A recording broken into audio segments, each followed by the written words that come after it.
C'était censé être un matin ordinaire. L'horloge sonnait tôt. La routine suivait son rythme silencieux et rien n'indiquait que le destin allait mettre la logique en pièces. Mais dès que la porte d'entrée s'ouvrit, le monde changea. Là, sur le sol, gisait une vieille enveloppe usée, les bords jaunis par le temps et parsemés de petites taches d'humidité. Elle semblait avoir traversé des décennies en silence. Rien de spécial, peut-être, jusqu'à ce que son regard tombe sur le détail qui figea l'air. Le nom manuscrit. Ce n'était pas n'importe quel nom, c'était celui de son fils. Le même fils mort depuis 10 ans. Le cœur s'emballe. Le corps tout entier est en alerte. L'esprit humain, habitué à reconnaître des schémas, se fige face à un paradoxe qui ne devrait pas exister. Comment est-ce possible? Le cerveau cherche frénétiquement des explications, mais aucune ne tient la route. Le corps réagit en premier. La sueur perle aux paumes, la respiration devient difficile et un frisson parcourt la colonne vertébrale. C'est l'instinct de survie qui hurle. Il y a quelque chose qui ne va pas, qui ne va vraiment pas. L'espace d'un instant, elle envisage de laisser l'enveloppe là, faisant comme si elle ne l'avait jamais vue. Mais la curiosité est un doux poison. Une fois injecté, il est impossible de l'ignorer. Et plus elle fixe ce papier, plus son esprit a soif de réponses.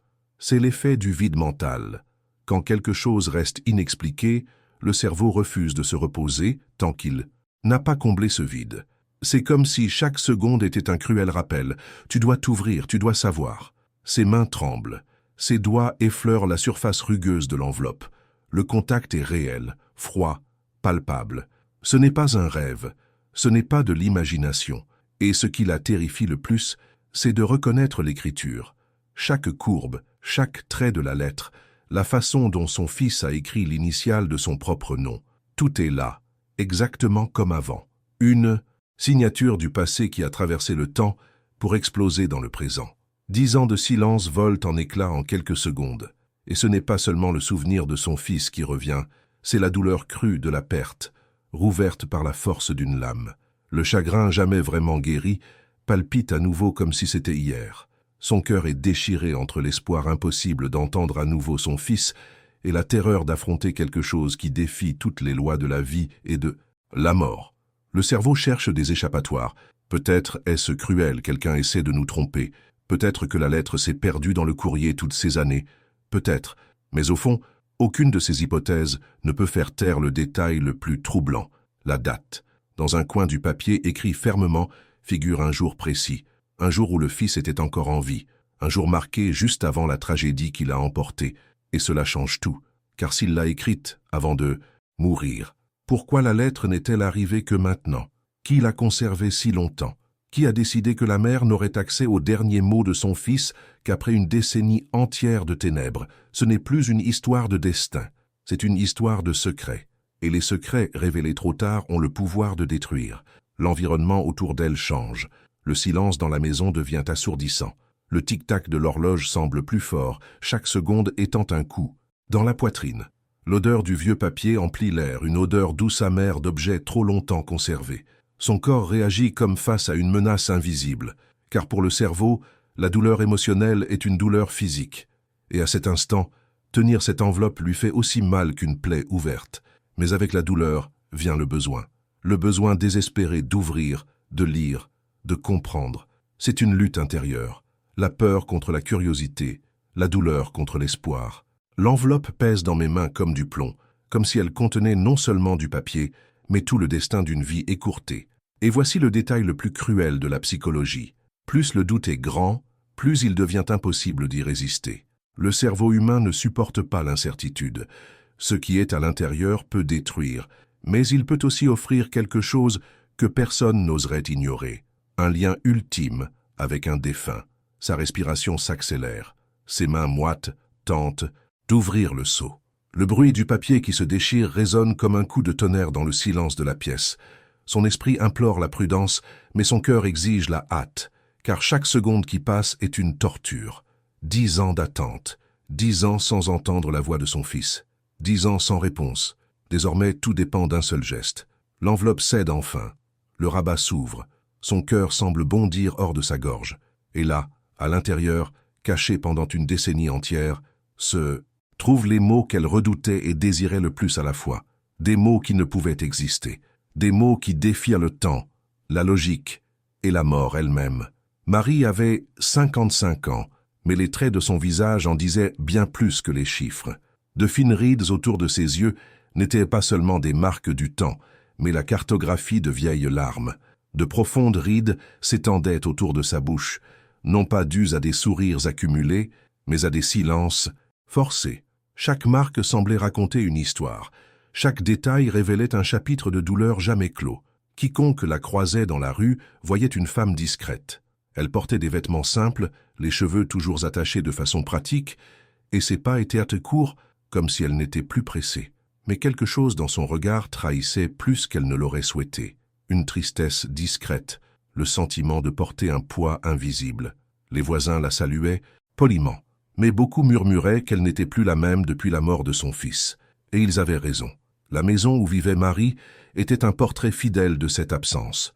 Une bâtisse modeste, aux murs blancs déjà jaunissants, aux fenêtres qui grinçaient à l'ouverture et aux meubles anciens qui contenaient des histoires poussiéreuses. Le silence régnait en maître. Seul le tic-tac insistant de l'horloge du salon rompait la monotonie, lui rappelant que le temps continuait, même lorsqu'elle souhaitait qu'il s'arrête. Chaque matin commençait de la même façon. Marie se levait, mettait la bouilloire en marche et attendait le sifflement de la vapeur pendant qu'elle préparait le café. L'odeur embaumait la cuisine, mais elle n'avait plus le même goût. Pourtant, elle dressait la table avec soin, une tasse, une assiette, des couverts alignés. C'était presque un rituel sacré. Souvent, elle se surprenait à s'asseoir comme si elle attendait quelqu'un à côté d'elle. Mais il n'y en avait jamais. La place à côté d'elle restait vide, et ce vide lui faisait plus mal que n'importe quelle blessure. Avant la tragédie, la maison était vivante. Paul se précipitait à l'intérieur, posait son sac à dos sur le fauteuil et laissait ses baskets s'éparpiller dans le couloir. Il riait aux éclats, jouait de la guitare sans se soucier des voisins et parlait de rêves qui semblaient trop grands pour la petite ville où il vivait. Il y avait du bruit, du mouvement, de la vie. Après son départ, la maison devint un tombeau silencieux. Marie n'eut pas le courage de changer quoi que ce soit. Sa chambre était restée intacte, des livres empilés en hauteur, des vêtements pliés sur la chaise, le doux parfum qui semblait flotter dans l'air. Pour elle, déménager équivaudrait à accepter la fin. 10 ans passèrent, mais pour Marie, le temps n'avait rien arrangé. Elle était toujours tiraillée entre le désir d'aller de l'avant et le besoin de perpétuer le souvenir de son fils. Il gardait des souvenirs dans des boîtes cachées, cachait des photos au fond de tiroirs, mais les rouvrait les soirs de solitude, comme s'il cherchait une preuve de son existence. Chaque photographie était une plaie ouverte, chaque objet un cruel rappel. Les voisins, pour la consoler, répétèrent des clichés. Le temps guérit tout, il est dans un meilleur endroit, la vie continue. Mais Marie savait que ce n'était que des mots creux. Le temps ne guérissait pas. Le temps lui avait seulement appris à vivre avec ce trou. 10 ans à essayer de respirer avec la moitié de son âme. 10 ans à se réveiller chaque jour avec la même question « Pourquoi ?» Et ce n'était pas tout. Dès le début, Marie n'avait jamais pleinement cru à la version officielle de la mort de Paul. Le rapport de police était bref, froid et bâclé. Il disait que c'était un accident. Il disait qu'il n'y avait rien à enquêter. Mais elle se souvenait de son expression le matin précédent, de sa façon d'éviter son regard, de sa hâte mystérieuse à quitter la maison. Quelque chose clochait. L'instinct maternel est une arme redoutable, et le sien lui criait qu'il y avait plus à dire. Ce soupçon ne la quitta jamais. Au contraire, il grandit au fil des ans. Chaque souvenir de son fils semblait cacher un indice. Chaque phrase interrompue dans ses cahiers résonnait comme un secret non avoué. Et maintenant, avec la lettre entre ses mains, ce sentiment explosa encore plus fort. Car si l'écriture était bien celle de Paul, si ces lignes avaient été écrites avant sa mort, alors elle aurait peut-être enfin la preuve que ses soupçons étaient fondés. Imaginez la scène, Marie seule dans la cuisine, la bouilloire sifflante sur le feu, la table dressée comme d'habitude. Elle se dirige vers la porte, trouve l'enveloppe, lit le nom écrit dessus. Tout son corps réagit. Le café continue de refroidir dans la tasse. L'horloge continue de tourner. Mais pour elle, le temps s'arrête. Tout disparaît, sauf ce morceau de papier qui pèse comme du plomb dans ses mains. Et ce n'était pas seulement la lettre. L'enveloppe elle-même semblait chargée de mystère, jaunie, rugueuse, sentant le secret, comme si elle était restée cachée pendant des années, attendant le bon moment pour réapparaître. Qui l'avait gardée si longtemps? Qui avait décidé de la remettre maintenant? Et plus inquiétant encore, Pourquoi? Le public qui suit cette histoire la ressent avec elle, car il ne s'agit pas seulement de Marie, mais de nous. Tous, nous connaissons tous la peur de perdre un être cher. Nous avons tous déjà pensé à ce que ce serait de recevoir un dernier message de la part de celui qui nous a quittés. Nous portons tous, à un certain niveau, la douleur de l'absence. C'est cette identification qui nous empêche de détourner le regard. La lettre n'était pas seulement un objet, c'était l'occasion de rouvrir une histoire qui semblait close. C'était la possibilité d'obtenir des réponses. Mais elle risquait aussi de confirmer ses pires craintes. Car si la lettre apportait la vérité, peut-être serait-ce une vérité insupportable. Alors, entre peur et espoir, Marie serre l'enveloppe contre sa poitrine. Elle sait que sa vie est sur le point de changer. Elle sait que rien ne sera plus comme avant une fois ouverte. Son cœur bat la chamade, son esprit hurle, mais ses mains restent fermes, car elle n'a pas le choix. Lorsqu'une mère a la chance d'entendre à nouveau la voix de son enfant, ne serait-ce que par écrit, il n'y a plus de retour en arrière. Pour comprendre l'impact de la lettre que Marie tient entre ses mains, il faut remonter le temps jusqu'au jour où tout a commencé. Car chaque mot écrit sur cette enveloppe n'est pas seulement de l'encre sur du papier, c'est un fil conducteur qui la relie directement au moment le plus tragique de sa vie, la mort de son fils. Paul avait 20 ans, seulement 20 ans, un âge où la vie est encore pleine de promesses, où les rêves ne sont pas encore rongés par le poids, des responsabilités où chaque pas semble indiquer une infinité de possibilités. Paul était exactement comme ça, plein de projets, agité, avec une énergie qui semblait plus grande que la petite ville où il vivait. C'était un garçon qui rêvait trop grand pour les limites qui l'entouraient, et c'est peut-être pour cela qu'il semblait toujours vivre à la limite de quelque chose que personne ne pouvait nommer. Marie connaissait chaque détail de lui, sa façon de froncer les sourcils lorsqu'il se concentrait, son habitude de remuer les doigts en réfléchissant, ses éclats de rire lorsqu'il s'amusait, qui résonnaient dans les couloirs et dérangèrent les voisins. Mais elle connaissait aussi les silences, ces silences denses, chargés de secrets, dans lesquels Paul semblait sombrer dans un monde à part. Parfois, elle frappait à la porte de sa chambre, entrait et le trouvait en train d'écrire dans des cahiers qu'il cachait rapidement, comme s'il s'agissait d'un objet interdit à la vue. Lorsqu'elle lui posait la question, il lui adressait un sourire en coin et répondait « C'est mon truc, maman ». L'automne de cette année-là ressemblait à tant d'autres. Les arbres perdèrent leurs feuilles, le froid commençait à durcir les matins et la routine restait prévisible. Mais le jour même, quelque chose de différent flottait dans l'air. Marie s'en aperçut très tôt. Paul se réveilla plus tôt que d'habitude, but son café en silence et quitta la maison sans dire où il allait. « Je reviens bientôt », dit-il en embrassant rapidement sa mère sur le front. Son regard, cependant, disait le contraire.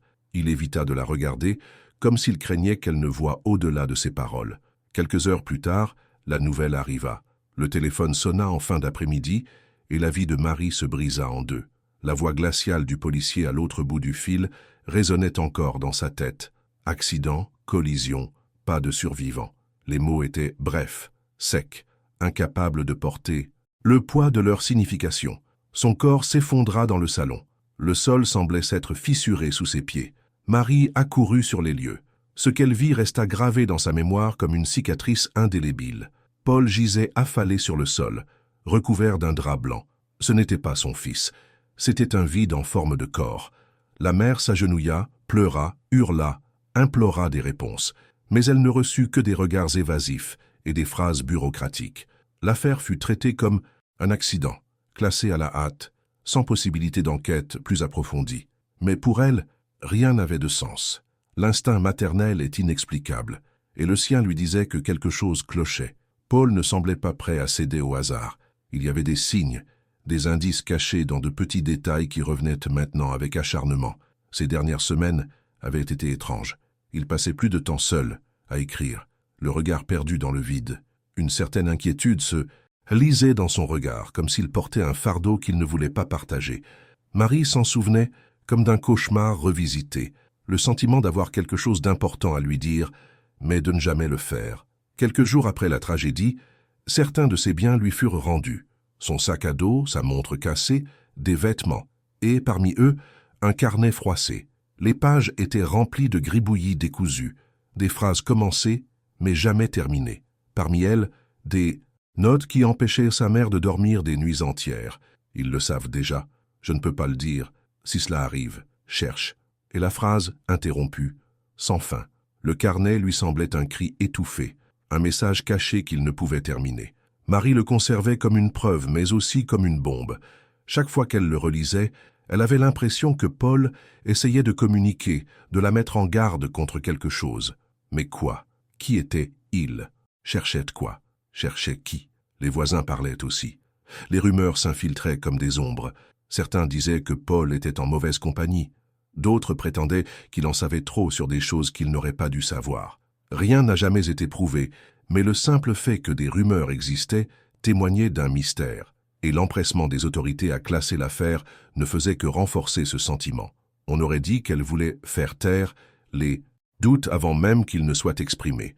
Pendant des années, Marie a vécu avec ce fardeau, 10 ans de silence forcé, 10 ans à vivre avec l'image de son fils sous le drap blanc, 10 ans à écouter les murmures des voisins et à essayer de reconstituer un puzzle qui ne tenait pas. Chacun de ces anniversaires était une torture. Chaque date marquée sur le calendrier était une blessure rouverte. Le temps passait, mais la vérité n'arrivait jamais. Et maintenant, la lettre entre ses mains, tout lui revint comme une vague qui la submergeait. Car si cette écriture était bien celle de Paul, si ces mots avaient été écrits avant sa mort, alors ses soupçons n'étaient pas illusoires. Ils étaient réels. Peut-être son fils avait-il pressenti ce qui allait se passer. Peut-être avait-il laissé des indices. Peut-être avait-il tenté de la prévenir. Son cœur s'emballe à cette idée, car la lettre n'est pas qu'un objet. C'est une porte ouverte sur le passé. C'est l'occasion de connaître enfin la vérité. Mais c'est aussi le risque de confirmer ses pires craintes. Car si la lettre lui révèle ce qu'elle craint, rien ne pourra effacer cette révélation. Le public qui suit cette histoire se retrouve pris dans ce dilemme. Car il ne s'agit pas seulement de Marie et Paul, il s'agit de nous tous. Qui n'a jamais eu le sentiment que quelque chose n'avait pas été expliqué? Qui n'a jamais été confronté à des questions auxquelles le temps n'avait pas répondu? C'est ce sentiment universel de recherche de réponse qui transforme la lettre en obsession. Et au fond, la question qui résonne est simple et dérangeante. Qu'est-il réellement arrivé à Paul? À l'aube, elle alla à la cuisine. Elle alluma le feu, mit la bouilloire à bouillir et s'assit sur sa chaise habituelle, attendant le sifflement annonçant que l'eau était prête pour le café. C'était une autre journée ordinaire, prévisible, faite de petits gestes répétés. Et c'était peut-être précisément cette prévisibilité qui la maintenait en vie. La routine lui servait d'armure. Tant que chaque détail se répétait à l'identique, rien d'inattendu ne se produirait. Du moins, c'est ce qu'elle croyait. Ce jour-là, cependant, la routine fut brusquement perturbée. La sonnette résonna dans la maison, rompant le silence. Marie se leva lentement, surprise. Elle n'avait pas l'habitude de recevoir des visiteurs si tôt. Elle se dirigea vers la porte à petits pas, sentant le sol froid sous ses pieds nus. Lorsqu'elle ouvrit, il n'y avait personne. Un seul détail allait tout changer. Sur le chambranle, une enveloppe reposait. À première vue, cela ressemblait à du courrier ordinaire. Marie se pencha, ramassa l'enveloppe et la transporta à l'intérieur. Mais elle réalisa vite que quelque chose clochait. L'enveloppe était vieille, jaunie et marquée par le temps. On aurait dit qu'elle n'était pas arrivée par la poste ce matin-là. Elle semblait être restée silencieuse pendant des années, cachée quelque part. Et le plus troublant, elle lui était adressée. Son cœur fit un bond tandis que ses yeux parcouraient le coin du papier. Le nom manuscrit, un nom qu'elle connaissait mieux que quiconque, le nom de son fils, Paul. C'était comme si l'air s'était évaporé de la pièce. Marie laissa siffler la bouilloire sur le feu, l'ignorant, les mains tremblantes en tenant l'enveloppe. Son cerveau lui hurlait que cela n'avait aucun sens. Comment pouvait-elle lire le nom de son fils, décédé 10 ans plus tôt, écrit d'une écriture aussi reconnaissable? Ce n'était ni une copie, ni une imitation. C'était son écriture, la même qu'elle avait vue dans les carnets, les notes, les petits mots éparpillés dans la maison. Tout son corps réagit. Sa respiration s'accéléra. Ses jambes s'affaiblirent, la forçant à s'asseoir à la table. L'enveloppe lui semblait plus lourde qu'elle ne l'était en réalité, comme si elle contenait non seulement du papier, mais une décennie entière de silence brisé. Son esprit fut court-circuité. Les explications possibles étaient rares, et aucune ne lui apportait de réconfort. Était-ce de la cruauté, quelqu'un essayant de la tromper? Était-ce une lettre écrite avant sa mort, qui, pour une raison inconnue, mit 10 ans à arriver? Ou était-ce quelque chose d'encore plus troublant?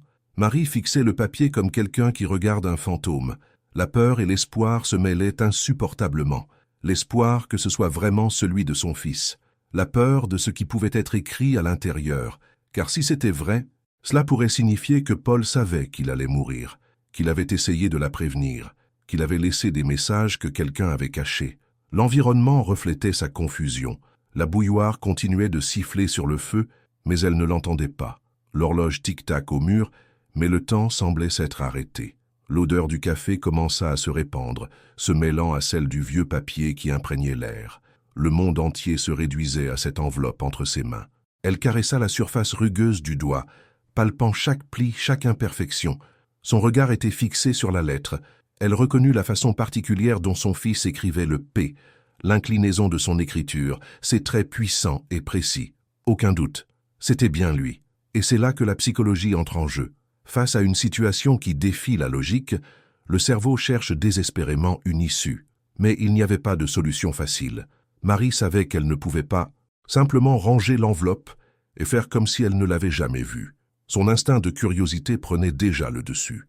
L'effet Zeigarnik, l'incapacité à vivre avec des histoires inachevées, la força à l'ouvrir. Mais il y avait aussi de la peur d'affronter une vérité insupportable, la peur de constater que ses soupçons étaient fondés depuis le début, la peur de découvrir que la mort de Paul n'était pas un accident, mais quelque chose de bien plus grave. Les larmes commencèrent à couler silencieusement. Elle serra l'enveloppe contre sa poitrine comme si c'était son propre enfant. Elle resta ainsi de longues minutes, respirant profondément, essayant de reprendre des forces. Son esprit lui hurlait de ne pas l'ouvrir. Son cœur le suppliait de l'ouvrir. Et entre ces deux extrêmes, elle savait qu'il n'y avait qu'un seul chemin.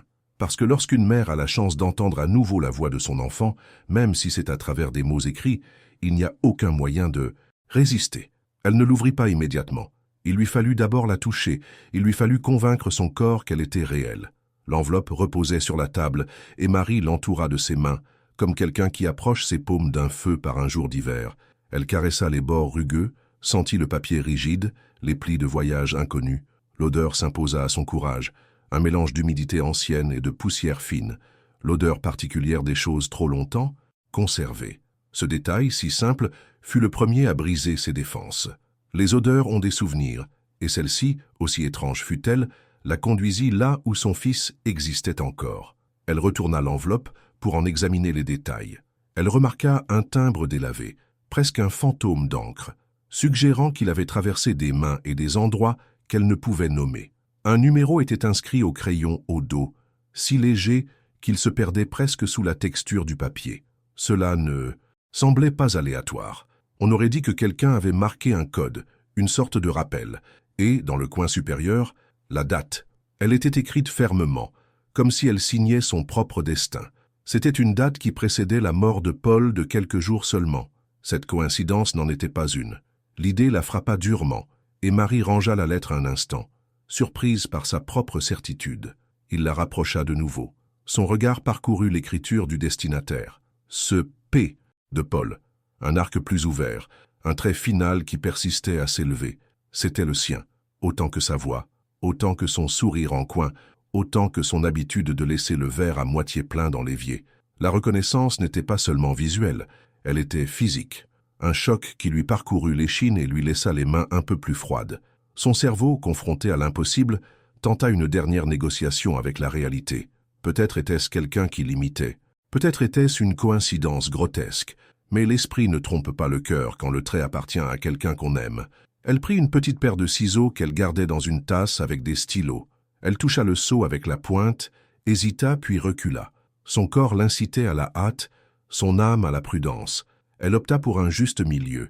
Elle fit glisser les ciseaux doucement, les ouvrant juste assez pour laisser s'échapper l'air emprisonné depuis une décennie. Le bruit du papier qui cédait était clair, presque solennel. Une minuscule fissure s'ouvrit, et avec elle un souffle d'humidité ancienne, comme si la lettre exhalait le temps lui-même. Marie ferma les yeux un instant. Elle compta mentalement jusqu'à 3. Elle se souvint de leur dernière étreinte, de leur dernier rire, d'un après-midi banal où Paul avait joué un accord faux et s'était moqué de lui-même. Des souvenirs comme des bouées dans une mer agitée. Elle ouvrit les yeux. Avec précaution, elle sortit la feuille pliée. Elle n'était pas grande. Une seule page, pliée en deux, comme il le faisait toujours lorsqu'il écrivait quelque chose d'important. La feuille glissa et resta devant elle, toujours sans ligne, Silencieusement, elle positionna la feuille à l'angle où la lumière du matin tombait le mieux. L'horloge murale marquait l'instant tel un juge impitoyable. Ce n'est qu'alors qu'elle tourna le premier pli. Elle vit le début de la calligraphie. Elle reconnut immédiatement la pression du trait, la façon dont les lettres se touchaient, parfois s'enchevêtrant les unes dans les autres, comme si les mots étaient pressés de naître.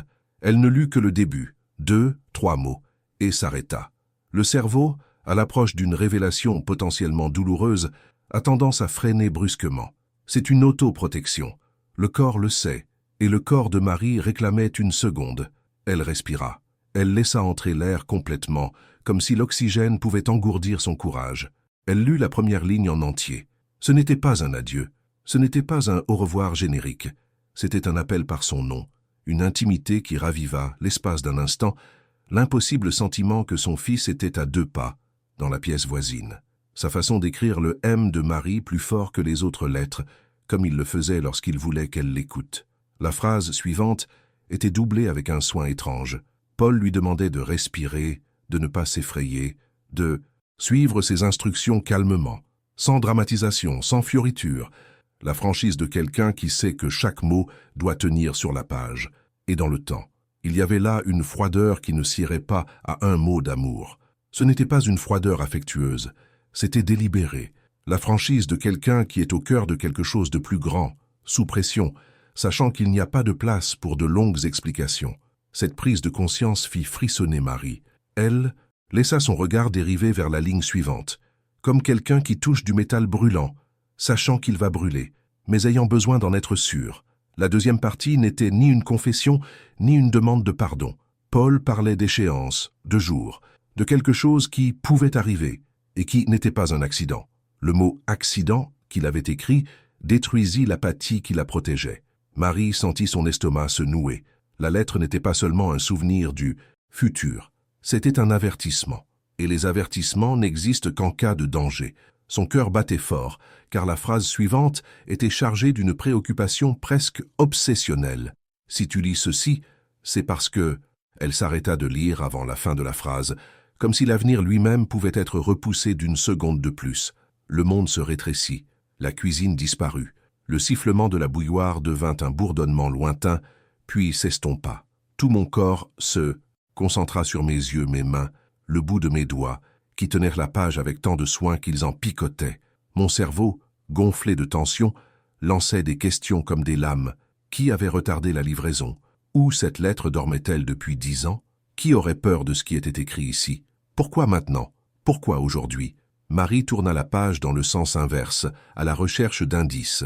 Elle remarqua une petite tache dans un coin, de l'encre maculée par une touche hâtive. Paul écrivait vite lorsqu'il était anxieux. Il y avait aussi une trace à peine visible, comme si la plume avait hésité une seconde avant de reprendre son cours. De minuscules détails qui, pour un inconnu, n'auraient aucune signification. Mais pour une mère, c'étaient les empreintes de son fils. Elle retourna au texte. La ligne suivante, plus courte, ressemblait à un message murmuré « Ne vous fiez pas à ce qu'on dit ». Et la phrase tronquée, interrompue au milieu du pli de la page, comme si le papier conspirait également à prolonger le suspense. Marie ne lut plus. Les neurosciences expliquent « La curiosité fait mal » et il lui fallait une seconde entre chaque douleur. Elle poussa le pli avec ses ongles jusqu'à ce que le mot suivant en ressorte entier, non coupé. Ce qu'elle lut n'était ni un nom, ni un lieu. C'était une allusion voilée à une procédure, à quelque chose de officiel, à une version qui serait transmise comme la vérité. Le mot « version » écrit de la main de son fils la frappa comme un éclat d'obus. Il attendait un récit, il le savait. Son corps réclamait de l'eau. Elle porta la tasse à ses lèvres et réalisa alors seulement que le café était froid. Elle ne pouvait pas le goûter. Ce n'était pas le goût qui comptait, c'était le poids de la phrase suivante. Paul lui dit que si quelque chose semblait trop rapide, elle devait garder la lettre, ne pas la montrer à tout le monde, chercher d'abord un objet où nous gardions, et l'indication d'un endroit dans la maison, écrite sans nom, seulement avec un petit dessin, une sorte de carte en quelques lignes. Marie le reconnut immédiatement. C'était une vieille cachette, un de ces secrets domestiques que seuls mères et enfants partagent. Le souvenir de ce pacte silencieux la transperça d'une tendresse déchirante. La lettre, cependant, ne se limitait pas à la tendresse. Le texte avait le rythme d'un scénario. d'abord pour apaiser la mère, puis pour souligner la chronologie, si tu lis... Après, alors, puis pour signaler les signes, ils diront que c'était, ils accéléreront, ils éviteront les questions. Il n'y avait pas d'accusation directe, il y avait des flèches qui guidaient son regard au-delà du papier. Marie sentait qu'à chaque ligne, elle ne retrouvait pas seulement son fils, elle se laissait guider par lui, comme lorsqu'enfant, il lui prenait la main pour traverser la rue. Mais la rue était désormais différente, une avenue d'ombre, de versions, de sauts, de timbres pâles, d'échéances qui ne correspondent pas au hasard. Son corps réagissait par de micro-tremblements, sa respiration par courtes ondes. Au fond, cependant, une force silencieuse était présente. La lettre ne lui demandait pas de pleurer, elle lui demandait de voir. Et voir, dans ce contexte, était un verbe qui faisait mal. Elle avança d'un autre paragraphe. Elle découvrit quelque chose d'inattendu.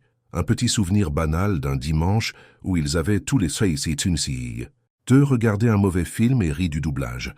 Paul l'avait écrit sans raison apparente au milieu des instructions. C'était comme un phare posé entre des rochers, une caresse au cœur, une confirmation que derrière l'urgence, il y avait de l'amour. L'esprit de Marie, qui avait commencé à s'endurcir sous le besoin de comprendre, s'adoucit un instant. Ce n'était pas un rapport, c'était son fils. C'était lui, entier, à sa manière, prudent, pragmatique, mais incapable de ne pas mêler sa mère à un souvenir qui leur appartenait.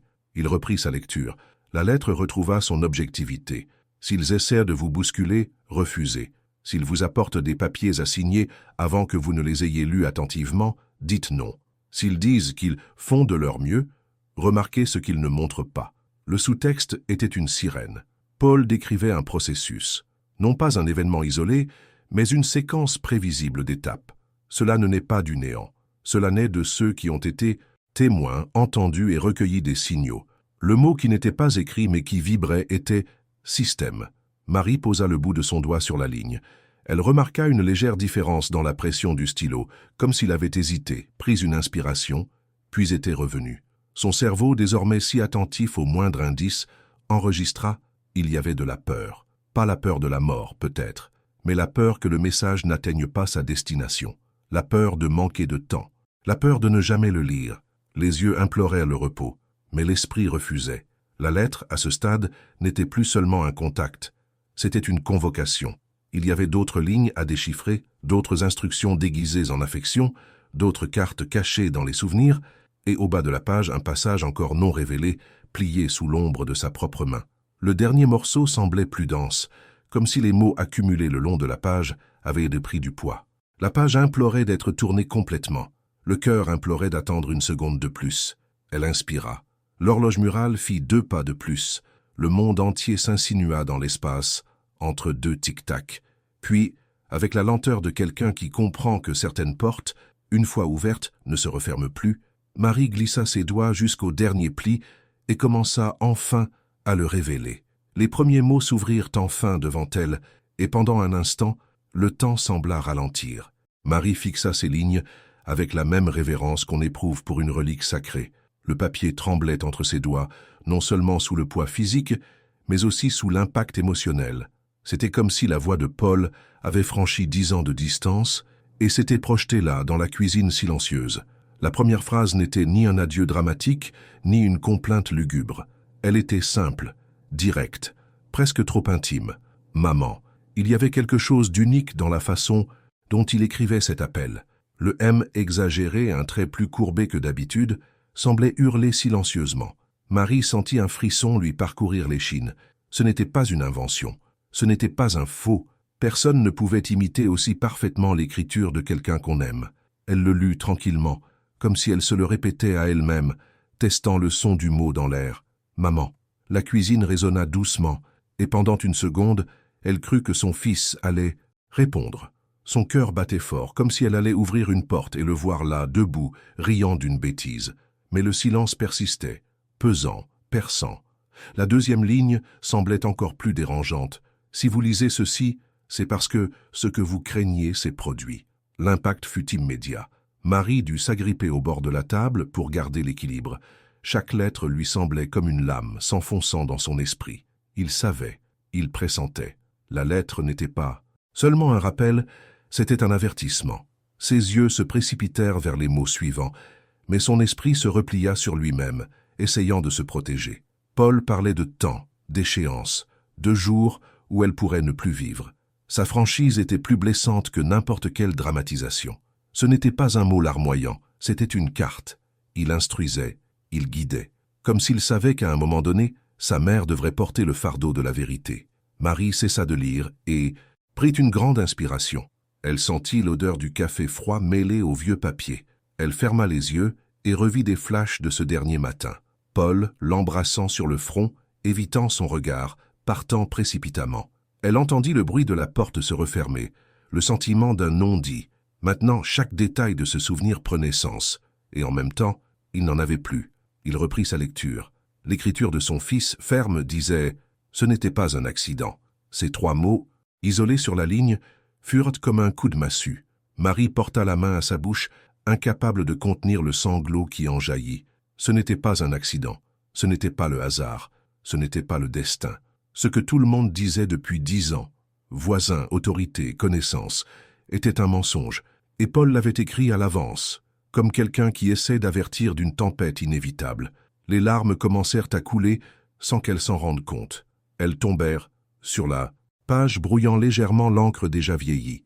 Mais même flous, les mots restèrent vivants, plus forts que n'importe quel souvenir.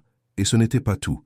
Juste en dessous, il écrit « Ne vous fiez pas à la première version que vous entendez. Ne croyez pas ceux qui disent que c'était rapide, inévitable. Soyez attentifs aux détails. Conservez cette lettre. Ne la montrez pas à tout le monde. » Son cœur battait la chamade à chaque phrase. Paul n'anticipait pas seulement sa mort, il anticipait ce qui allait se passer ensuite. Il anticipait les excuses, les récits officiels, les rapports hâtifs. L'esprit de Marie s'emballa. Tout ce qu'elle soupçonnait depuis des années lui était désormais révélé, confirmé par l'écriture de son fils. Sa mort n'était pas une coïncidence. Il y avait plus que cela. Il y avait une raison. Quelqu'un était derrière tout ça. Ses doigts glissèrent le long de la lettre, comme à la recherche d'autres indices cachés, et elle les trouva. Dans le coin inférieur, à peine visible, Paul avait griffonné un petit symbole, quelque chose qui ressemblait à une carte, ou peut-être simplement au souvenir intime d'une cachette commune. Marie le reconnut immédiatement. C'était le grenier de la maison, un endroit où, enfant, il avait gardé ses secrets.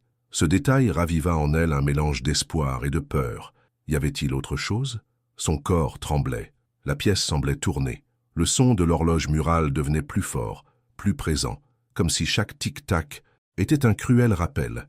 La vie continue, même quand tout s'arrête en vous. Mais Marie ne pouvait pas bouger. Elle était collée aux lignes. À chaque mot, le sentiment que Paul était à ses côtés grandissait, comme si la lettre était un fil invisible reliant le passé et le présent, la vie et la mort, le silence et la révélation. Elle lut une phrase de plus, et c'était celle qui lui faisait le plus mal. « Maman, je ne pouvais pas te le dire avant.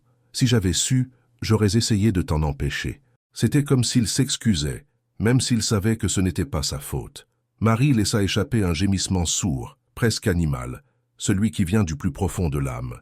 C'était la confirmation qu'il n'était pas seulement conscient, mais qu'il portait en lui la douleur de ne pas pouvoir la partager avec elle. Et c'est à ce moment-là que la lettre a commencé à prendre une nouvelle forme. Ce n'était pas seulement un avertissement, c'était aussi un témoignage émotionnel. Entre des lignes objectives, Paul a entrecoupé des souvenirs, de brefs souvenirs, comme s'il voulait qu'elle ressente sa présence. Il a évoqué un dimanche après-midi où ils avaient cuisiné ensemble et ri d'une sauce ratée. Il a évoqué la chanson qu'ils ont chantée à l'autoradio, de petits fragments de vie insérés entre des instructions pratiques, comme pour dire « Je suis toujours moi, je suis toujours là ».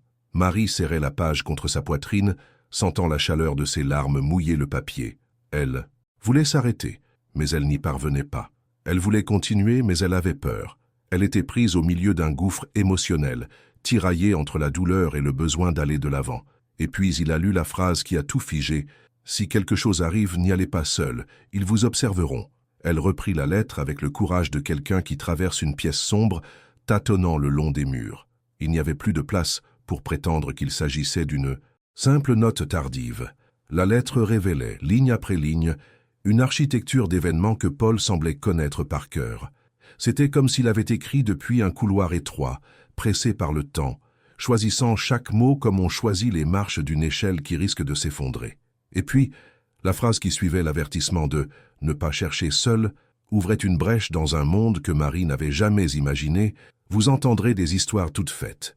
Elles seront racontées avec assurance et urgence. Méfiez-vous de la précipitation. La sensation qui la saisit était physique. Un frisson lui parcourut le bas du dos jusqu'à la nuque, un pur réflexe de survie. L'empressement. Oui, l'empressement était toujours là. L'empressement de déclarer, l'empressement de conclure, l'empressement d'enterrer. Marie déglutit difficilement et continua. Paul énumérait les signes, non pas comme quelqu'un qui accuse, mais comme quelqu'un qui apprend à reconnaître les schémas. S'ils vous appellent d'un numéro inconnu et disent « tout est déjà réglé », demandez des détails et notez les noms. S'ils vous demandent de signer sans lire, ne signez pas. Si quelqu'un se présente pour vous proposer une assistance technique, surveillez ses mains. Les personnes pressées ne vous regardent pas. C'était le langage de quelqu'un qui l'avait vu, de quelqu'un qui vivait à côté d'une machine à faire des versions. Les lignes suivantes le confirmaient. S'ils disent que j'étais seul, je n'y croirais pas. On m'a vu. Il y avait un homme en manteau gris, debout au coin de la rue, toujours au même endroit. Il faisait semblant de lire le journal, mais il ne tournait pas la page. Marie la lut et sentit aussitôt la pièce tourner. Cette image particulière, celle de l'homme au manteau gris, semblait jaillir de la page avec une clarté cinématographique. La lettre ne désignait pas de coupable. Elle décrivait une habitude. Et les habitudes sont plus difficiles à nier que les faits, isolés. Juste en dessous, quelque chose d'encore plus froid. S'ils trouvent ma montre, regardez la marque sur le bracelet. Une rayure récente, comme si quelqu'un avait essayé de l'arracher précipitamment. Elle sera arrêtée à une heure qui ne correspond pas à l'heure officielle. Gardez-la. Ils diront que c'est sans importance. L'horloge. L'horloge qu'on lui avait rendue quelques jours plus tard, cassée. Marie se souvenait de l'aiguille figée, de l'heure absurde qui ne correspondait à rien. Des années à entendre, ça n'a pas d'importance, et maintenant son fils disait le contraire. C'était important. C'était très important. Elle tourna légèrement la page, cherchant son souffle, et découvrit une autre couche. Paul décrivait un itinéraire. Une rue étroite, une vitrine d'horloger avec une enseigne sans la lettre E, un portail bas peint en vert, des repères presque enfantins, comme quelqu'un qui montre le chemin à un enfant. Si vous me suivez, ne faites pas le tour de l'avenue. Ils voudront que vous vous perdiez parmi les grands noms. Restez dans les petites rues. C'est là que les mensonges sont les plus forts. C'était de la poésie dure, mais c'était aussi une carte. Et puis, un mot qui m'a coupé le souffle, retard. Paul répéta le mot comme un marteau.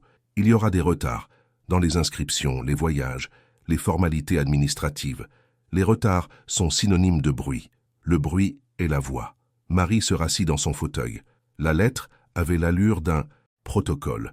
Ce n'était pas seulement la mort elle-même, c'était ce qui vient après, la machinerie qui s'emballe pour dégager les voies, le zèle pour la procédure. Et tout cela écrit par un garçon de 20 ans, quelques jours avant que cela n'arrive. Elle continua. Le texte changea de ton. Soudain, un souvenir. « Maman, tu te souviens de la nuit de l'orage?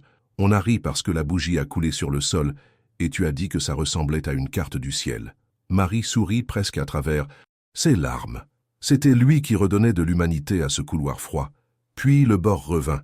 Si un homme s'approche de vous et vous dit « Je n'ai pas souffert », demandez-lui son nom complet. Il hésitera. Ils hésitent toujours sur leur propre nom. Cette précision faisait mal. La précision ne naît pas de la conjecture mais de l'expérience. Marie passa son pouce sur le bord de la page, cherchant une certaine fermeté. Elle n'en trouva aucune. La lettre prit alors une forme encore plus inquiétante. Elle commença à mentionner des objets de la maison elle-même. Dans le grenier, près de la petite fenêtre, sous la boîte de ruban, il y a une enveloppe marron. À l'intérieur, un reçu qui peut paraître dénué de sens. Gardez-le. C'est une pièce d'une horloge plus grande. Elle aperçut d'un coup d'œil la boîte de cassette, la poussière accumulée, le coin froid qu'elle évitait en hiver. Son esprit s'emballa. D'autres indices l'attendaient. Les instructions, cependant, n'étaient pas seulement logistiques. Paul a également écrit sur personne. Celui qui ment le premier sourit moins du regard. Celui qui cherche à consoler sans écouter vend de la hâte. Celui qui apparaît avec pitié apporte des papiers tout faits. Ce répertoire ne venait pas des livres. Il venait des couloirs, des pièces closes, des portes entr'ouvertes. Marie sentit le vieux soupçon s'accentuer. Ce n'était pas une malheureuse coïncidence. Il y avait un dessein. Il y avait une intention. Au centre de la page, un passage. semblait dessiné par la plume, comme si sa main avait tremblé. J'ai essayé de temporiser. J'ai cherché une issue. Je ne t'ai pas demandé de te protéger. Ce moment brisa l'armure qu'elle avait construite depuis le premier pli. L'amour obstiné de son fils trahissait les instructions. Ce n'était pas seulement un manuel de survie post-vérité, c'était un geste d'attention, le geste de quelqu'un qui aime assez pour affronter seul une tempête. Et en même temps, cette attention révélait l'ampleur de la menace. Ceux qui protègent ainsi ne le font pas pour une petite frayeur. Marie remarqua alors un motif caché. À la fin de certaines lignes, les derniers mots formaient verticalement un acrostiche improvisé. Les premières lettres de 4 phrases formaient « Ne courez pas ». Son fils savait que sa mère, prise de panique, pouvait lui écraser les pieds. C'était un avertissement dans un avertissement, et cette couche de dissimulation confirmait autre chose. Il craignait que la lettre ne soit lue par d'autres yeux que les siens. Paul écrivait à sa mère et contre le monde simultanément. Le paragraphe suivant a modifié le poids de l'air. Si les uniformes apparaissent trop vite, comptez jusqu'à 10 dans votre tête et regardez les chaussures. Les chaussures.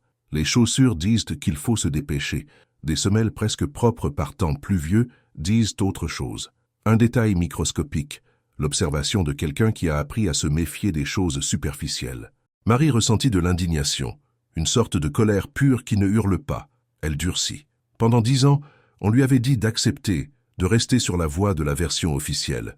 Maintenant, son propre fils lui rappelait l'urgence. Voir. Elle se pencha sur la table, rapprochant la page de son visage comme pour entendre un murmure emprisonné dans l'encre. Puis elle trouva ce qui semblait être le cœur du texte. 3 courtes lignes, chacune avec un mot central souligné. Version. Vitesse. Vide. Ci-dessous un seul commentaire. Quand ces 3-là marchent ensemble, il y a un manque de vérité. L'idée lui est venue comme un éclair. La version vient rapidement combler le vide, de sorte que personne ne se demande ce qui s'est réellement passé. En bas, presque invisible, l'écriture s'affinait. Paul avait laissé une dernière indication partielle. Si quelqu'un vous promet la paix immédiate en échange de votre silence, souvenez-vous. La phrase s'arrêtait au bord de la page, comme si le stylo avait été arraché, ou si la ligne pouvait continuer au verso. Marie tourna le papier par réflexe, cherchant s'il y avait une extension. Elle trouva, oui, des traces d'écriture et d'effacement. Pas avec une gomme, avec une barre épaisse. Une forte pression comme une censure. Le papier sous la lumière révélait le relief de lettres illisibles. Il y avait la texture de mots étouffés, des lignes qui survivaient sous le noir. Elle approcha la feuille de la fenêtre, cherchant l'angle sous lequel la lumière révélait ce que l'encre tentait de cacher, et elle aperçut des fragments de noms, peut-être un nom commençant par R, une suite de chiffres qui ressemblaient à une date, ou un code protocolaire. C'était impossible à déchiffrer. Mais cela suffisait à prouver l'indice qui la brûlait depuis la première ligne. La lettre avait été touchée par d'autres mains. Ce n'était pas seulement le temps qui marquait ses fibres, c'était une intervention. L'estomac de Marie se serra, sa bouche s'assécha, une douleur sourde lui traversa les épaules. Ce n'était pas seulement la révélation que ce n'était pas un accident. C'était la découverte que quelqu'un a pris soin de barrer des sections, de ne pas déchirer, de ne pas détruire. Effacer suffisamment pour rendre la chose difficile, laisser suffisamment pour tourmenter. Ce geste en dit plus que n'importe quelle phrase. Il y a ceux qui savent, il y a ceux qui ont peur, il y a ceux qui préfèrent les demi-mots au silence total, peut-être pour garder le contrôle, peut-être pour jauger les réactions. La pensée suivante n'était pas rationnelle, elle était viscérale. Ils m'ont pris des morceaux de mon propre fils, plus seulement le corps, plus seulement l'histoire, maintenant les mots aussi. La lettre qui avait commencé comme une lueur d'espoir devint la preuve que la vérité avait été négociée, et négociée au milieu du chagrin d'une mère. Marie pressa le papier entre ses doigts, prenant soin de ne pas abîmer ce qui restait, mais suffisamment ferme pour ne pas laisser filer son courage nouveau-né. Il retourna au début, relisant les lignes clés comme quelqu'un revisitant une scène de crime. Ne vous fiez pas à la précipitation. Observez ce qu'il ne montre pas. Le retard est un indice. L'homme au manteau gris. L'horloge s'arrêta à une heure incohérente. Le plan du grenier, l'acrostiche, les barres noires. Chaque élément, pris isolément, peut paraître insignifiant. Ensemble, ils forment un dessin. Et les dessins, lorsqu'ils commencent à prendre forme, soulèvent inévitablement la question suivante. Qui a gardé cette lettre pendant 10 ans?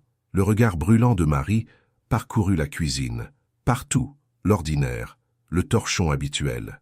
la fenêtre aux vitres légèrement ondulées, le portrait de son fils appuyé contre le buffet, et sur la table, la page qui rouvrait le monde. Elle savait, avec la lucidité qui n'apparaît que dans les moments de bouleversement absolu, qu'à partir de ce moment 2 voies s'ouvraient, rassembler les mots et retourner au cocon du « c'est trop tard », ou accepter que ce qui était censuré n'était pas la fin, mais une invitation. Sur le papier, il restait un petit pli non ouvert, un coin qu'un soin excessif avait laissé intact. Marie passa lentement son ongle dessus, lissant le pli. La fibre céda, et une courte phrase émergea, telle une phrase revenant de l'eau. « S'ils ne peuvent pas vous empêcher de lire, ils essaieront de vous empêcher de... » Elle ne lut pas à voix haute. Le son à cet instant aurait pu réveiller quelqu'un qui préférait dormir. Ses mains, aussi stables qu'elles ne l'avaient pas été depuis le début, alignèrent la lettre sur la table. L'étape suivante ne serait plus sur le papier. Elle serait au grenier. Et, avant le grenier, elle était sur le chemin de la compréhension, commune. L'être peut quitter la main d'un enfant et arriver une décennie plus tard, avec les marques de ceux qui ont tenté de la faire taire. Marie respira. Pour la première fois, son souffle ne ressemblait plus à un sanglot. Il était celui d'une décision.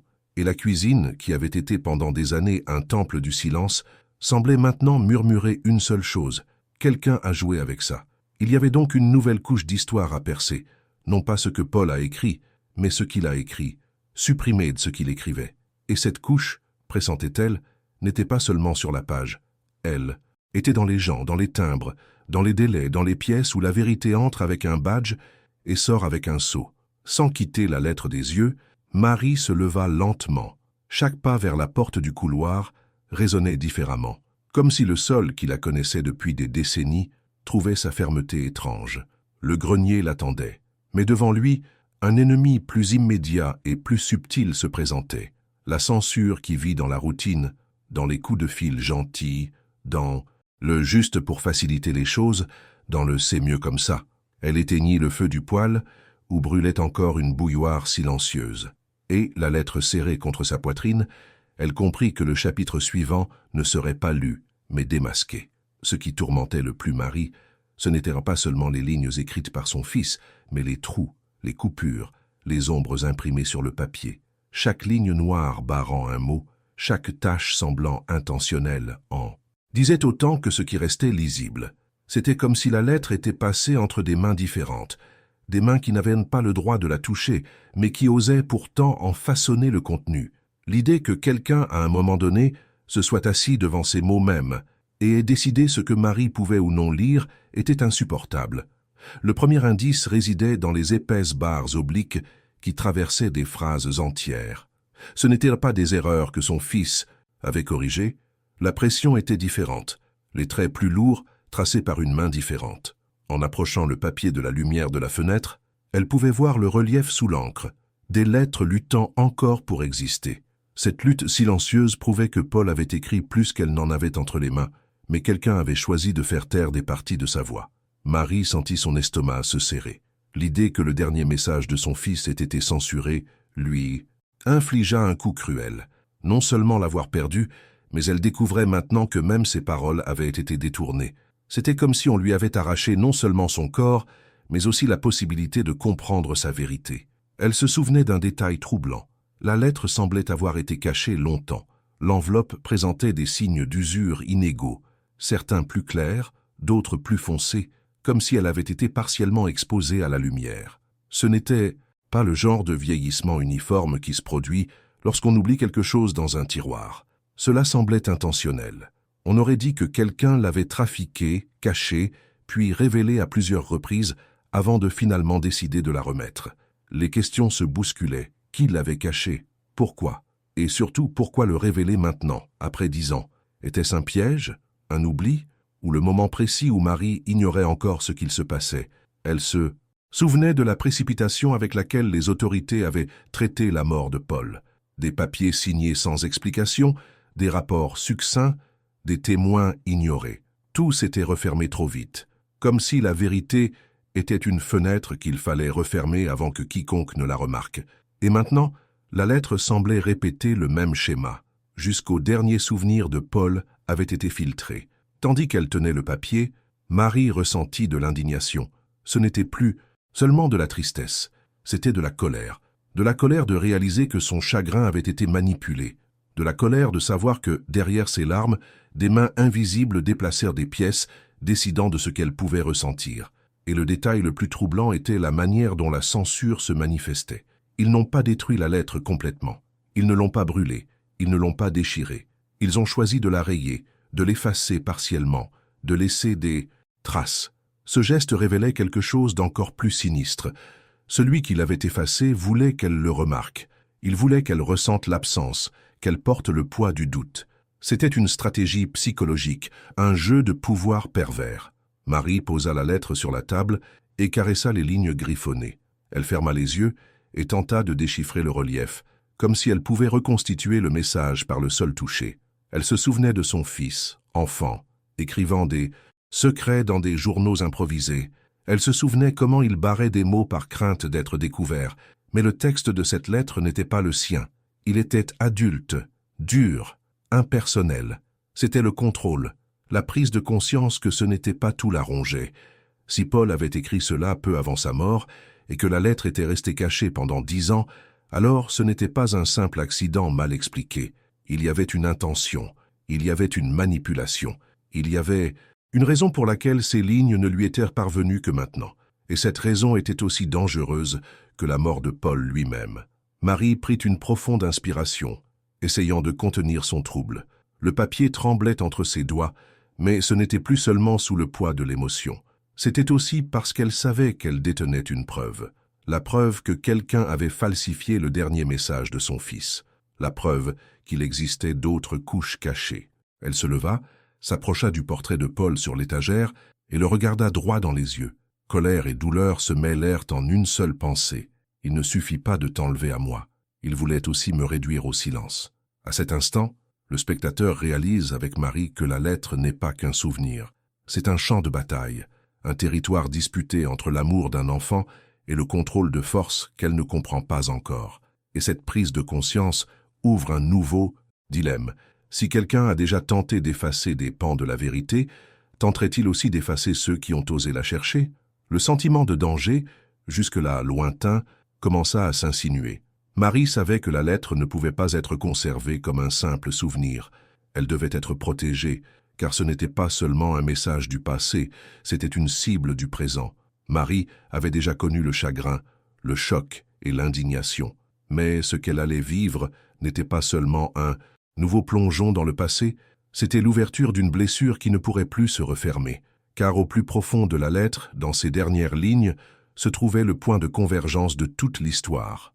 Le point qui expliquait non seulement la mort de Paul, mais aussi les 10 années de silence et les mains qui avaient osé cacher son message. Elle prit une profonde inspiration. L'horloge murale semblait se moquer d'elle, enregistrant chaque seconde avec cruauté. Ses yeux, brûlants de larmes, distinguaient encore les lignes fermes de l'écriture de son fils. Et c'est à cet instant qu'elle lut la phrase qui allait tout changer. S'ils disent que c'était un accident, sachez ceci, ils m'ont fait taire. L'impact fut brutal. Il n'y avait plus de place pour le doute, plus de place pour les théories confortables. Paul ne se contentait pas de suggérer que quelque chose allait se produire. Il l'affirmait. Il utilisait les mots justes, tranchants, impossibles à déformer.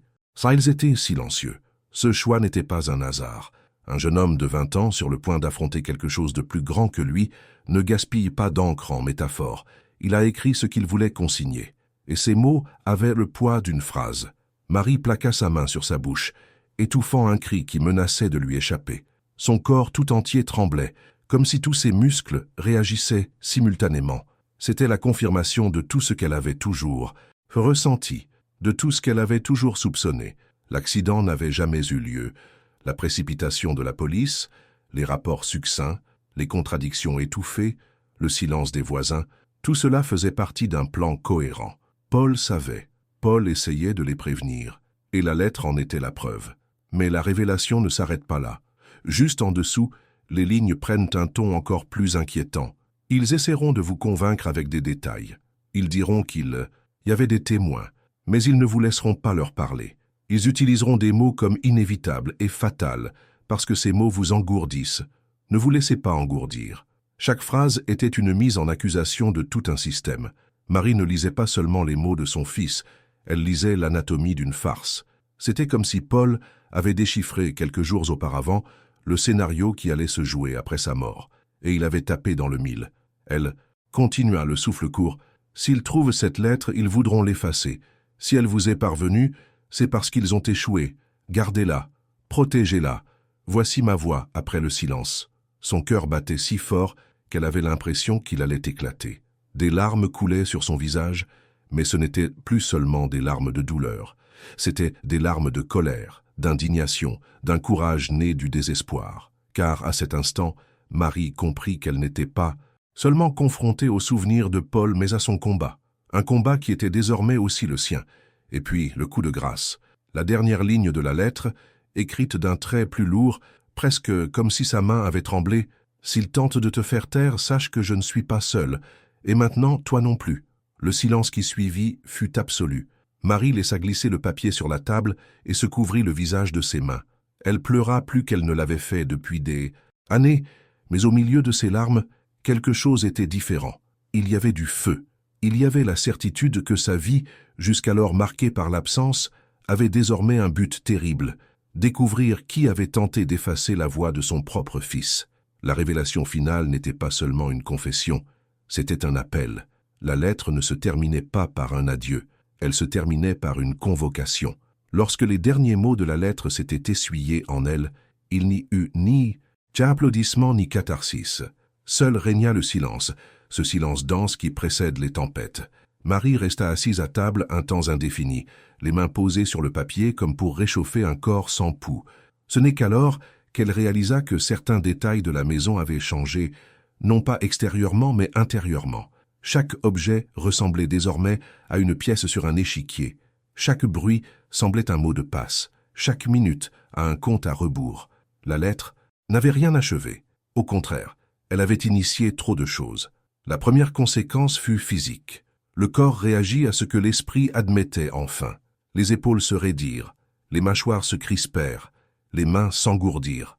Le corps sait quand le monde bascule. Vint ensuite la colère, une colère pure, lucide, sans cri, le genre de colère qui organise, qui choisit la prochaine étape, qui regarde les portes et mesure les distances. Pendant 10 ans, on lui avait dit d'accepter, de passer à autre chose, de respecter la clôture d'un rapport. Maintenant, la preuve que quelqu'un avait réécrit la vérité était sur la table, et avec elle, une certitude inconfortable. Si l'on essayait d'effacer la voix de Paul, on pourrait aussi essayer d'effacer la sienne. La deuxième conséquence était stratégique. Marie pensa au grenier, au petit dessin que Paul avait griffonné dans la marge de la lettre, l'ancienne cachette, sous la boîte de cassette.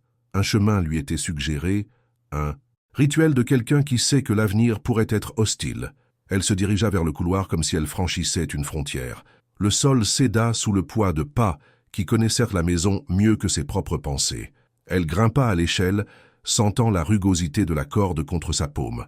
Le grenier s'ouvrit sur une odeur de bois et d'hiver. À l'intérieur, la lumière filtrant par la petite fenêtre soulevait la poussière. La boîte était là où elle avait toujours été, chargée de souvenirs que personne d'autre ne voyait. Marie poussa le couvercle, écartant de vieilles cassettes, des rouleaux de photos, des coupures de journaux. Au fond, exactement là où l'écriture de Paul l'avait promis, se trouvait une enveloppe en papier Kraft vierge. Son cœur battait si fort qu'elle en souffrait. Elle l'ouvrit avec précaution. À l'intérieur se trouvait un reçu jauni, une carte de visite au bord usé, et une petite clé en métal, froide comme un souvenir qui refuse de se réchauffer. Le reçu portait des numéros, des dates, le nom d'un endroit où je n'étais pas allé depuis des années. La carte, un nom qui me semblait trop familier, peut-être d'une visite, peut-être d'un appel téléphonique lointain. La clé ne disait rien. Elle attendait tout simplement. De retour dans la cuisine, Marie étala les pièces sur la table comme quelqu'un qui construit un hôtel. Lettres, reçus, cartes, clés, photographies, tout exigeait de l'ordre, et l'ordre, à son tour, exigeait du temps. Mais le temps était précisément ce qui avait manqué à Paul, et s'il lui en manquait, il lui en manquerait peut-être. C'est alors qu'une nouvelle conséquence se présenta, non pas à table, mais à l'extérieur. Le bruit discret d'un moteur qui s'éteint devant la maison.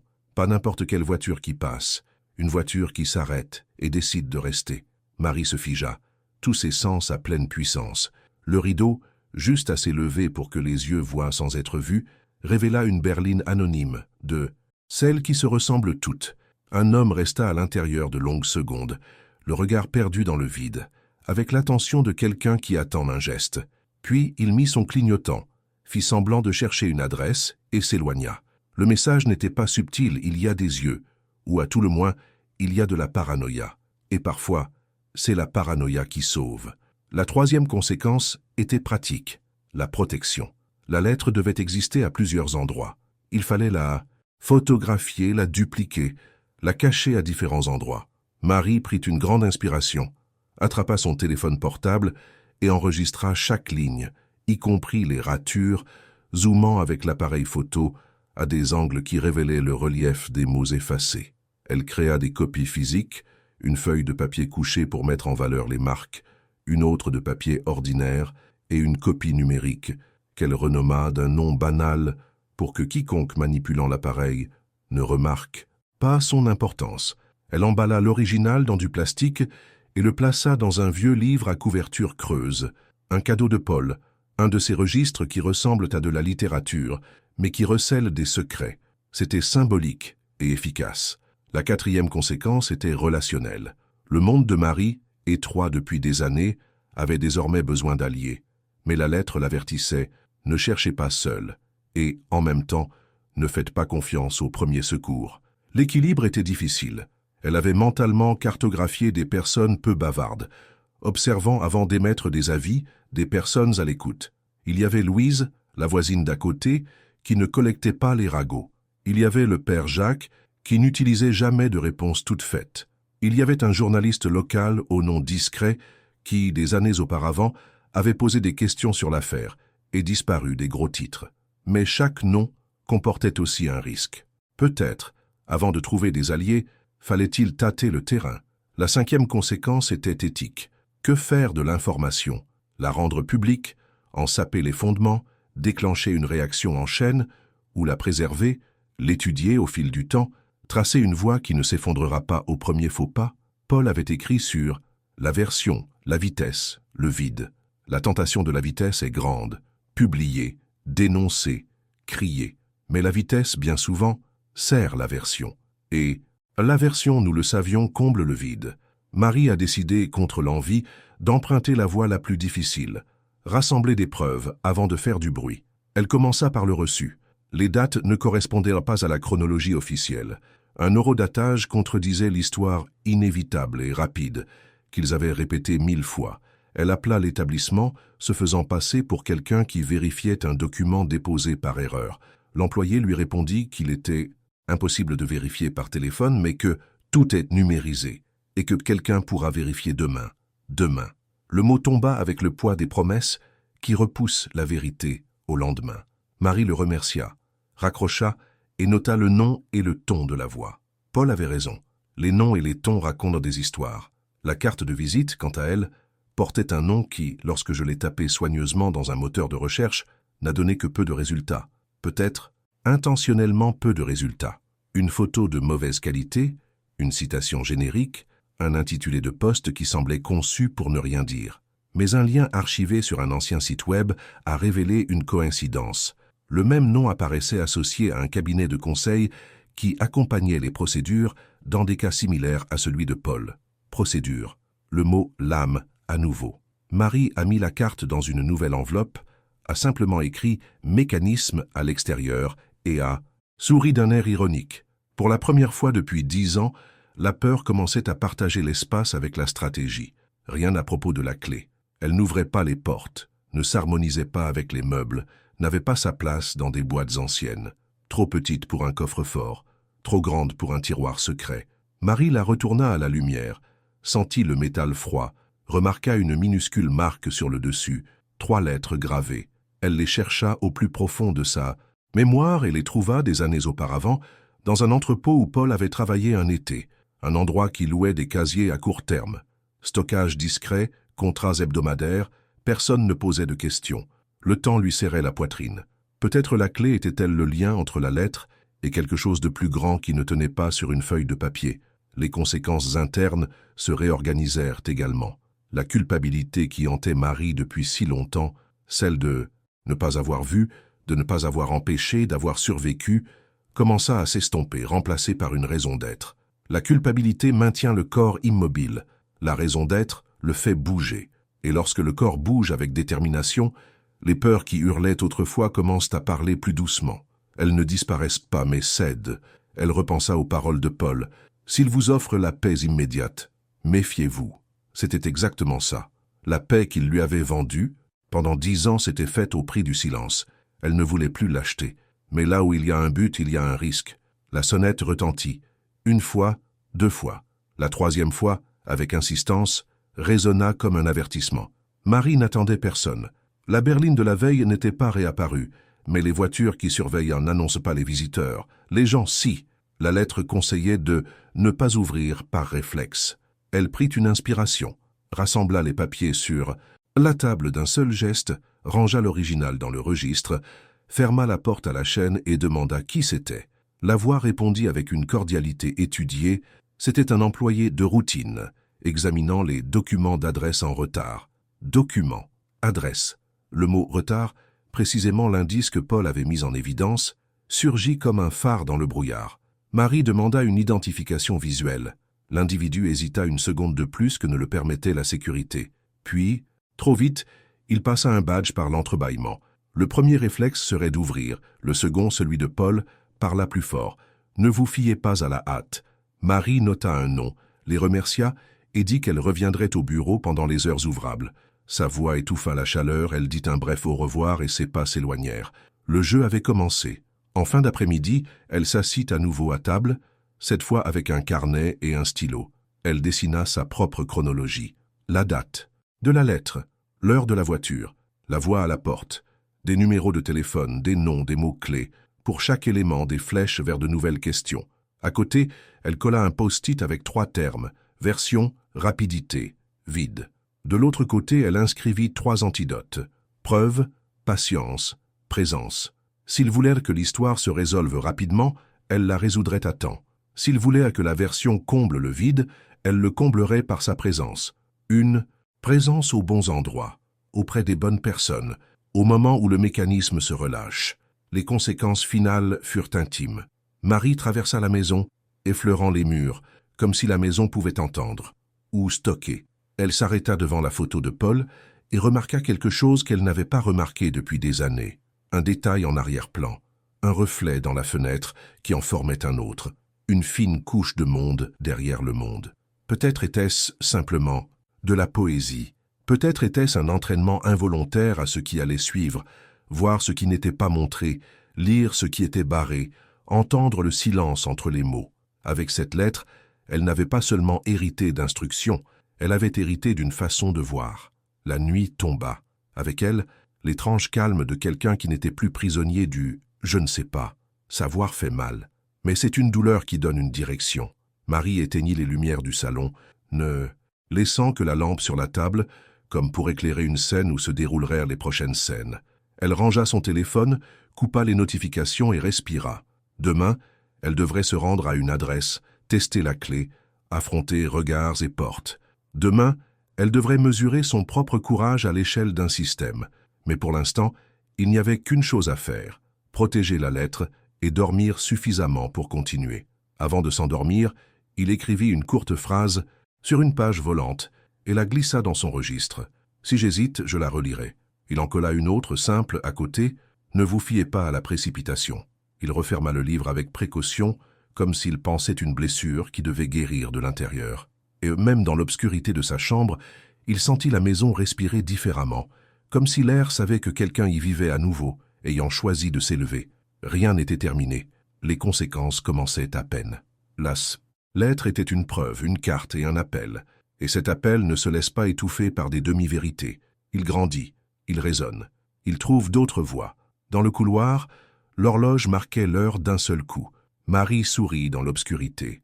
Il y a des horloges qui obéissent aux versions officielles, et il y a des horloges qui marquent l'heure des choses, qui comptent vraiment. Si vous êtes arrivé jusqu'ici, respirez avec moi et souvenez-vous de ces mots. Preuve, patience, présence. Quand le mensonge court, tu connais le pas. Marie éteignit la dernière lumière de la maison. Seule la petite lampe de la cuisine restait allumée, éclairant la table où reposait la lettre, protégée dans le registre. Le reste de la pièce était plongé dans l'obscurité. L'horloge qui avait toujours marqué le passage indifférent des jours semblait ralentir. Chaque tic-tac était un avertissement. Elle s'approcha de la fenêtre et écarta le rideau de quelques centimètres. La rue était déserte, mais la sensation d'être observée persistait. La voiture qui s'était arrêtée plus tôt avait disparu, mais les traces de pneus subsistaient sur l'asphalte mouillé. Le silence n'était pas la paix, c'était l'attente. Marie se retourna vers la table et posa la main sur le livre fermé. Elle sentit le soulagement de la couverture, comme si le papier lui-même palpitait. La clé en métal reposait toujours à côté, froide, reflétant la lumière jaune de la lampe.